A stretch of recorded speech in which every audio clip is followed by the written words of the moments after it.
start putting a book together, or start writing these books, so it will be a book. I'm going to read you the first 2.5 pages. Now I'm going to read you actually the first page. First 2.5. Yeah, so I'll read this first. This is one. This is score 1. It's not the first one I wrote. And I want you to do this in the middle of the night. I'll read it now, but I want you to do it when you wake up in the middle of tonight. Imagine waking up tomorrow and all music has disappeared. All musical instruments, all forms of recorded music gone. A world without music. What is more, you cannot even remember what music sounded like or how it was made. You can only remember that it had existed, that it had been important to you and your civilization, and you long to hear it once more. Then imagine people coming together to make music with nothing but their voices and with no knowledge of what music should sound like. Some sounds a bit conceptual, but you know, some of them are. So it gets a bit pretentious. Now, I have a habit of making posters, not posters the same size. This is a frame one of the posters. We'll get out in a minute, but just so you know what the sizes are. And this is one here right at the beginning of the book. And this is the first. I did it the same night as I got together with these blokes from Leicester. Notice, all recorded music has run its course.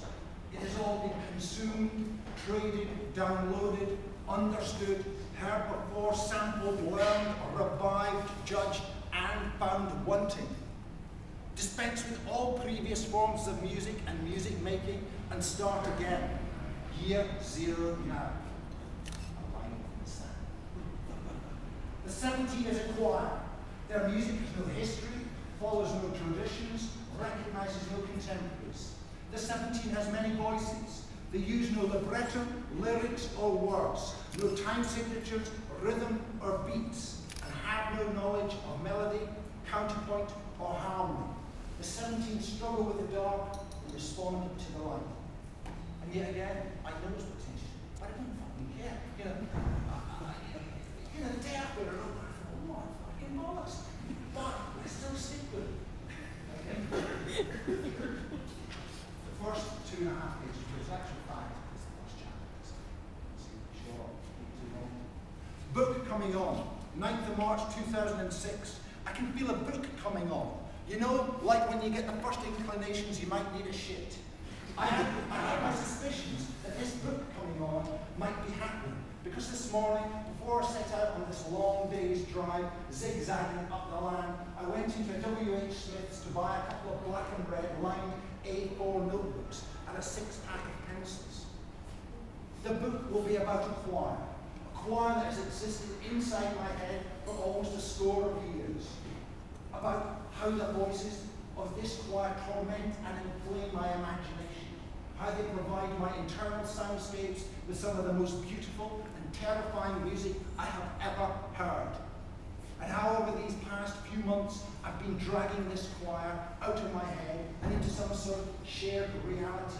And with the grace of God, I will continue this dragging out over the coming months and years. The choir is called the 17. It will also be about standing at the end of an era where all the recorded music that has ever meant anything to you or me or anybody else is speeding its way to irrelevance.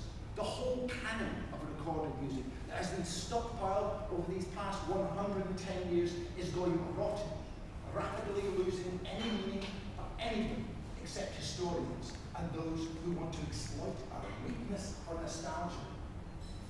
The very urge to make recorded music is a redundant and creative dead end, not even an interesting option, fit only for the makers of advertising jingles, ringtones, and motion picture soundtracks.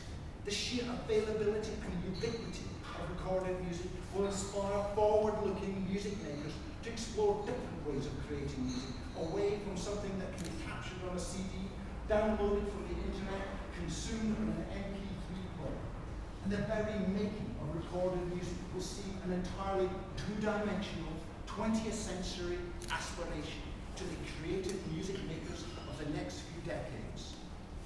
They will want to make music that celebrates time, place, occasion, There may be those that want to keep the craft of recording music alive, but we will think of them in the same way as we now think of those who work with bygone art forms, irrelevant in tomorrow's world.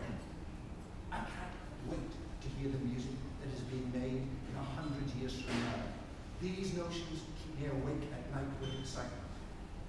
Actually, I'm not going to bother reading the rest of it. I'll just leave it at that.